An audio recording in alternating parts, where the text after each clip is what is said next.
Hello friends, welcome back to my channel my life my blogs. তো সকালবেলা এই গোলাপি রঙের ফুলগুলো দিয়ে শুরু করলাম। দেখলাম উঠোন বাগানে সব যে কটা ফুল ফুটেছে সবই কিন্তু এই গোলাপি রঙের মধ্যে।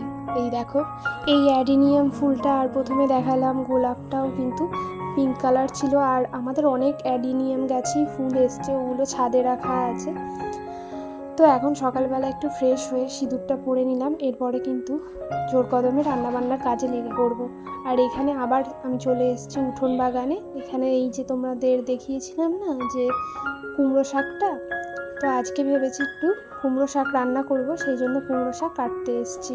আর হাতে নিয়ে এসেছি কিন্তু একটা কাঁচি দিয়ে কাটতে সুবিধা, ছুরির থেকেও কাঁচি দিয়ে কাটতে না অনেক সুবিধা। তো এখান থেকে আমি একটা ডগা কেটে নিলাম, আর মাথার ওপর দিয়ে দেখলে একটা বড় প্রজাপতি উড়ে গেল। আর এই যে ডগাটা হাতে নিয়ে এসেছি, এই ডগাটা কিন্তু পাঁচিলের ওপারে গেছিলো, সেখান থেকে কেটে নিয়ে এসেছি। তো দেখো কি বড় বড় পাতাগুলো, আর একদম পুরো সবুজ। আর লোভে পড়ে আমি অনেকটা শাকই কিন্তু নিয়ে এসেছি। তো শুধু শাক তো কেটে নিয়ে আসলে হবে না, ওগুলোকে ভালো করে কেটে পরিষ্কার করতে হবে। তো এখন সেটাই করতে বসে পড়েছি। আর কাঁচিটা নিয়েই কিন্তু আমি সমস্ত পাতাগুলো, ডাঁটাগুলো আর যে আকর্ষক ফুলগুলো আছে সেগুলো আলাদা করে নেব। তবে কাঁচি দিয়েই দেখলাম না কাটতে সত্যিই সুবিধা। এর গায়ে যে আঁশগুলো আছে সেগুলো বেশ হাতে ভালো ফুটছিল, তো সেই জন্য আমি দেখো কেমনভাবে ধরছি, কাঁটার মতো ফুটছিল জানো তো। তো কাঁচি দিয়ে কাটতে আমার দেখলাম সুবিধাই হলো। তো একদম ডাঁটাগুলো, শাকগুলো আলাদা করে নিচ্ছি। আর আজকের এই তরকারিটা করব কিন্তু একটু অন্য রকম। হয়তো সচরাচর কেউ কুমড়ো শাক এইভাবে খাও না, আমি করব আজকে মুসুর ডাল বাটা দিয়ে। আমি একটা কুকিং চ্যানেল থেকে দেখেছি মুসুর ডাল বাটা দিয়ে রান্না করব, ফার্স্ট টাইম ট্রাই করছি আর কি। তো সেই জন্য এখানে মোটামুটি শাক আর পাতাগুলো, এই ডাঁটাগুলো আর কি আলাদা করা হয়ে গেছে। আর এখানে দেখতে পাচ্ছ সকালবেলায় মুসুর ডাল ভিজিয়ে দিয়েছিলাম, তো ওটা একটু পরে বেটে নেব।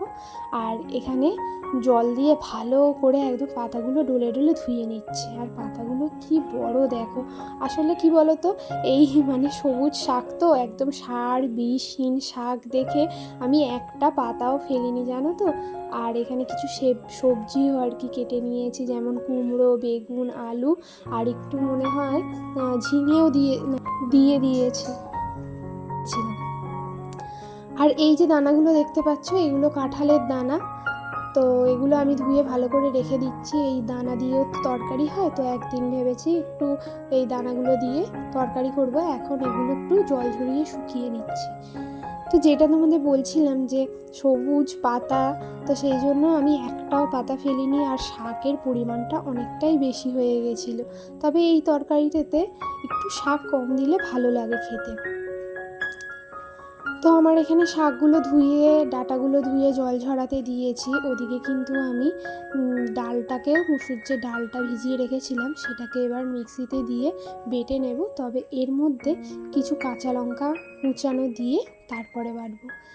যখন বিয়ে হয়েছিল তখন কিন্তু কোনো রান্নাই জানতাম না, একদম বাড়িতেও কোনো রান্নাবান্না করতামই না। আর আমি এতটাই নরম ছিলাম যে একটা রুটি খেতাম আধ ঘন্টা সময় ধরে। অথচ এখন সংসারে এসে সব রকম রান্নাও করতে পারি। এই 6 বছরে অনেক রান্নাবান্নাই কিন্তু শিখে নিয়েছি। আর এখানে দেখো তোমাদের সঙ্গে আমার ছেলের একটা খেলনা শেয়ার করছি। এটা আমার শ্বশুরমশাই ওকে এনে দিয়েছিল আমার ছেলেকে।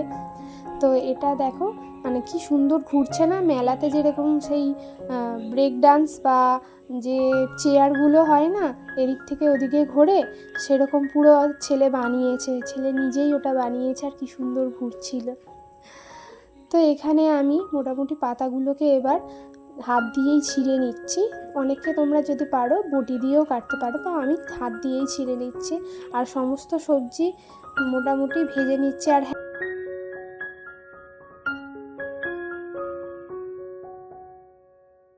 তো সবজিগুলো ভালো করে ভাজার পর এর মধ্যে মুসুর ডালটা বাটাটা আর কি ভালো করে মিক্সড করে নিয়েছি। আর ফোড়নে কিন্তু কালো জিরে, তেজপাতা আর শুকনো লঙ্কা ফোড়ন দিয়েছিলাম।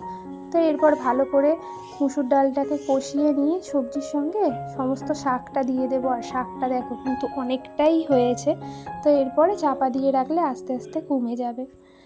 তো যেটা বলছিলাম যে আমার বিয়ের আগে আমি রান্নাবান্না একদমই জানতাম না, আর সংসারে কিন্তু শাশুড়ি মেয়েও ছিল না। মানে ধরো অনেকেই তো রান্নাবান্না শিখে আসে না মেয়েরা, তো শাশুড়ি শিখিয়ে দেয়।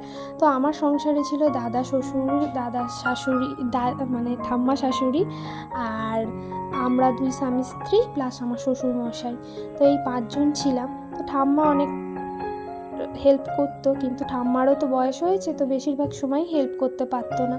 তো আমি কিন্তু নিজে শিখে শিখে সমস্ত কাজবাজ করেছি। 5 জনের রান্না বান্না সব কিন্তু আমিই করতাম। একদম রান্না বান্না না জানা একটা মেয়ে এই সংসারে এসেই কিন্তু সমস্ত কিছু আমি শিখেছি। তো এখন মানে ভাবি যে এই যে নতুন নতুন ধরো শাক রান্না, কুমড়ো শাক রান্না তো আমরা নর্মালি করি, সেখানে এই ডাল বাটা দিয়ে করা বা এই নতুন পদ্ধতিগুলো করেও বেশ ভালো লাগে। আর একসময় কিন্তু কিছুই পারতাম না।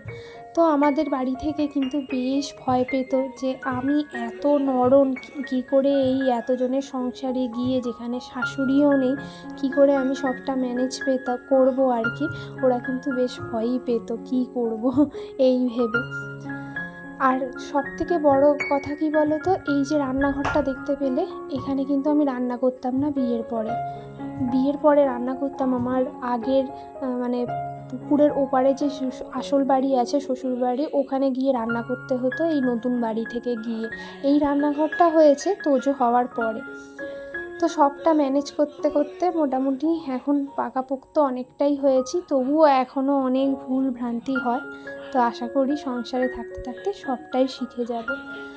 আর হ্যাঁ, তরকারিটা খেতেও কিন্তু খুব সুন্দর হয়েছিল। দাদুও খেতে চলে এসছে। তো টেবিলটায় দেখলাম আমার ছেলের সব রং পেন্সিল প্লাস হোমওয়ার্ক দিয়েছিল স্কুল থেকে, সেগুলো পড়ে আছে। সেগুলো ভালো করে গুছিয়ে নিয়ে দাদুদের খেতে দিয়ে দিয়েছি।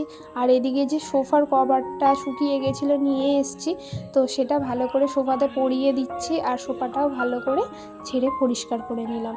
এখন দেখো সোফাটা একদম গুছিয়ে গোছানো আর কি কমপ্লিট হয়ে গেছে। সোফা থেকে যে নোংরাগুলো ঝেড়েছিলাম সেগুলো মেঝেতে পড়েছে, তাই ভাবলাম একটু ঝাড় দিয়ে দিই। এদিকে ছেলেকেও কিন্তু স্নান করিয়ে দিয়েছিল ওর বাবা। যেহেতু এখন ওর বাবার মর্নিং স্কুল, তাই ওর বাবা 10টা সাড়ে 10টার মধ্যে বাড়ি চলে আসে। আর এসে কিন্তু ছেলেকে স্নান করার দায়িত্বটা ওর বাবাই নিয়ে নিয়েছে। বারান্দাটার সঙ্গে সঙ্গে ভাবলাম রান্নাঘরটাও একটু পরিষ্কার করে নিই, আর কিছু চুল হয়েছিল সেগুলো একটু পরিষ্কার করে নিলাম। এদিকে ছেলের সামার ভ্যাকেশনের একটা অ্যাক্টিভিটি ছিল, যেটা ওকে স্কুল ড্রেস ইউনিফর্মে পরিয়ে করতে হতো। ছোটোবেলায় আমরা যেটা কিতকিত খেলতাম, এটা হচ্ছে এখন হচপচ ক্লাস হয়েছে। তো ওকে ওই নাম্বার লিখে দিয়েছি, আর যে নাম্বারটা বলবো সেই নাম্বারে ওকে আর কি লাফিয়ে লাফিয়ে আসতে হবে। তো সেই হোমওয়ার্কটাই ওকে করাচ্ছিলাম। তারপরে একেবারে এটা সন্ধেবেলার ভিডিও চলে এসেছি। একটু তোমাদের দাদাভাই চাউমিন নিয়ে এসেছিলো, আর আমার এই চাউমিন খেতে খুবই ভালো লাগে।